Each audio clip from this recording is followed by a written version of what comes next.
Record in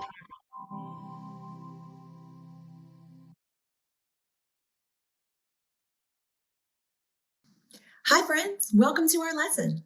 I'm Mrs. Gradney, and today we'll be continuing to create equivalent fractions using area models and division. Let's get started. In our last lesson, we used division to create equivalent fractions with larger units, and all of the equivalent fractions we created were unit fractions. Each time we created an equivalent fraction with larger units, we were able to divide the numerator and the denominator by the number in the numerator. Now, what if we were trying to create an equivalent fraction with larger units, but we couldn't divide the numerator and the denominator by the number in the numerator? Do you think we would still be able to create an equivalent fraction with larger units? Well, let's figure it out. We'll start by drawing an area model to represent 10/12. So pause the video, draw an area model to represent 10/12, and try to make your units as equal as you can, but remember, it doesn't have to be perfect. I'll also draw my area model, and I'll see you when you get back.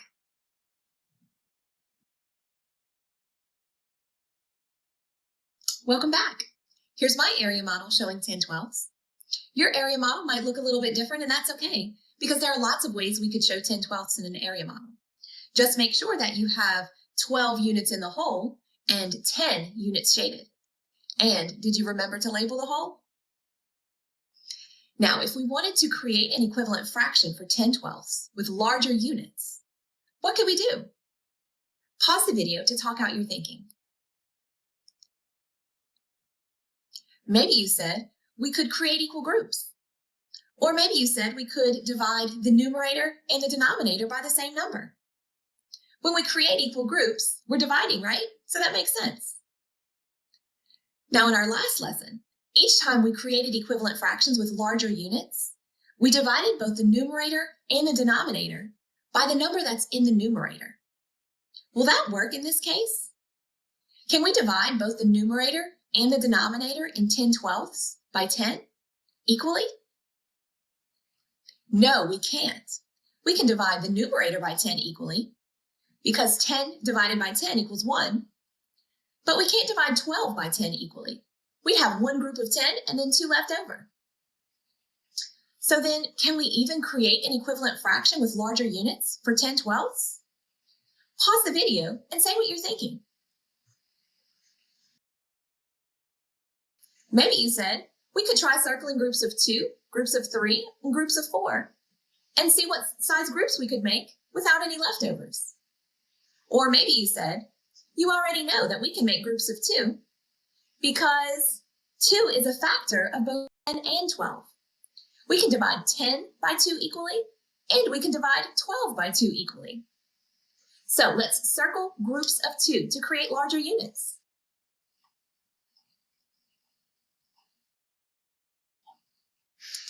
Now, here's how I circled groups of 2, but I could have circled groups of 2 differently. I could have circled groups of 2 like this.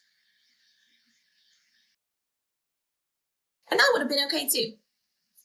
So what fraction is our model showing is equivalent to 10/12? We composed those 12ths into 6ths. So our model is showing that 10/12 is equal to 5/6. Great job. Now let's express the equivalence of 10/12 and 5/6 in a number sentence using division. Write with me. In the beginning, we started with 10/12. We had 12 units in the whole. But then we made groups of 2. And now we have 6 units in the whole. In the beginning, we had 10 shaded or selected units. But then we made groups of 2. And now we have 5 selected units. So we've shown with division that 10/12 equals 5/6. Way to go. Now, we just created an equivalent fraction for 10/12 with larger units. But does this equivalent fraction have the largest units possible? The equivalent fraction we created uses sixths, but we know fifths are bigger than sixths, and fourths and thirds and halves are bigger than sixths. So I wonder if we could rename 10/12ths using one of those units. Let's list all the factors of 10 and 12 to see if there was a bigger factor that we could have divided by. Remember, factors are numbers that we can multiply together to get a number. So for the factors of 10, we can multiply 1 times 10 to get 10. And then 2 times 5 gives us 10. And nothing times 3 and nothing times 4 give us 10. So that's all the factors of 10. Now for factors of 12, we know we can multiply 1 times 12 to get 12. And then 2 times 6. And 3 times 4 give us 12. So that's all the factors of 12. Now we can see that 1 and 2 are the only factors of both the numerator and the denominator. That tells us that making groups of 2 is going to give us the largest units possible. If we make groups of 1 or divide both the numerator and the denominator by 1, that's going to get us back to that original fraction of 10/12ths. So 5/6 is the equivalent fraction to 10/12ths with the largest unit. Now let's think back to that question from the beginning of the lesson. To create an equivalent fraction with larger units for 10/12ths, we couldn't divide both the numerator and the denominator equally by the number in the numerator. But could we still create an equivalent fraction with larger units? If so, how did we do that? Pause the video and talk out your thinking. Hopefully you said, yes, we could still create an equivalent fraction with larger units. We just had to find a number that's a factor of both the numerator and the denominator and divide by that. Great thinking. Let's try another one. Take a look at this number sentence. What two fractions is this number sentence showing are equivalent? It's showing that 6/10 equals 3/5. Now, how could we draw an area model to prove that this number sentence is true? Pause the video to explain what you're thinking. Maybe you said we should start by drawing an area model to represent 6/10. Then the number sentence shows dividing the numerator and the denominator by 2, so we should make groups of 2. Then the area model should show 3/5 with larger units. So let's give it a try. Pause the video and draw an area model to prove that this number sentence is true. Try to make your units as equal as you can, but remember they don't have to be perfect. We'll compare our area models when you get back. Welcome back. I'm going to show you 3 different area models that some of my other students drew to prove that this number sentence is true. Take a look.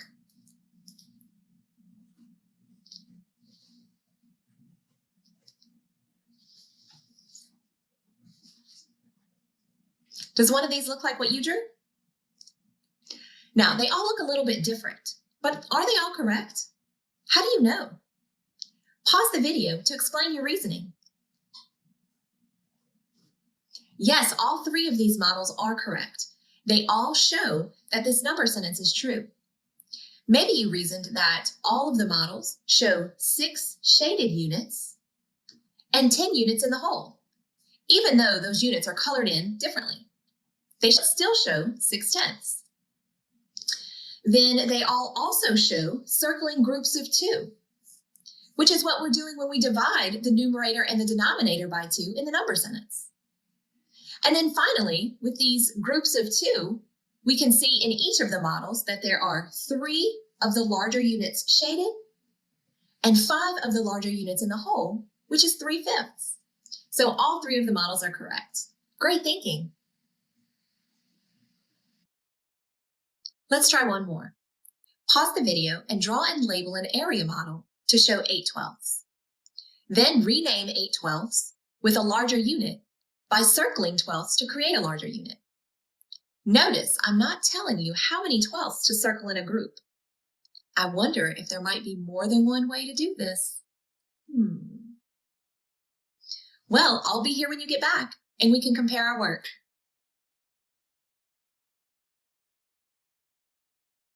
Welcome back. Here are two ways that you may have composed the twelfths to create an equivalent fraction for 8/12 with a larger unit. So there was more than one way to do it, wasn't there? Which way looks similar to your work? Now let's take a closer look at these two models. In the first model, which shows 8/12 equals 2/3, what size groups did we make? We made groups of 4. And in this area model, which shows 8/12 equals 4/6, what size groups did we make? We made groups of 2. Now, for each area model, express the equivalence of the two fractions in a division number sentence. So pause the video and write the two division number sentences, and when you're done, come on back and we'll discuss it. Here are the number sentences you could have written for each of these area models. Pause the video and check your work and make any changes if you need to. So what can we conclude about 2/3 and 4/6? They're both equivalent to 8/12 and to each other. Now compare the size of the units we composed in both area models. What do you notice? Maybe you noticed that in the first area model, we made larger groups, 4 in each group, and that made larger units than in the other area model, where we made groups of 2. Thirds are larger than sixths. So what does that tell us about dividing the numerator and denominator in 8/12 by 2 or by 4? Maybe you said that 2 and 4 are both factors of 8 and 12. But the larger the factor used, the larger the new fractional unit will be because we're making larger groups. That makes sense. When we divide by a larger factor, it means we make fewer units, but larger ones. So how can we know if we expressed an equivalent fraction with the largest units possible? Pause the video to reflect on that and talk out your thinking. Maybe you said, when we make equal groups, we need to see if we can make larger ones. Or maybe you said, if we divide by the largest common factor, we'll make the largest units possible. We don't always have to rename fractions with the largest possible unit, but sometimes it's simpler to work with larger units because that means the denominator is a smaller number. Excellent work today, friends. You've done so well today. I think you're ready for the problem set. On the screen are the must-do problems. Work on these problems for 10 minutes, and if you finish early, feel free to try any of the other problems. Today, we continued creating equivalent fractions using area models and division. Remember to check in with your teacher, and I'll see you next time for another Eureka Math lesson. Bye!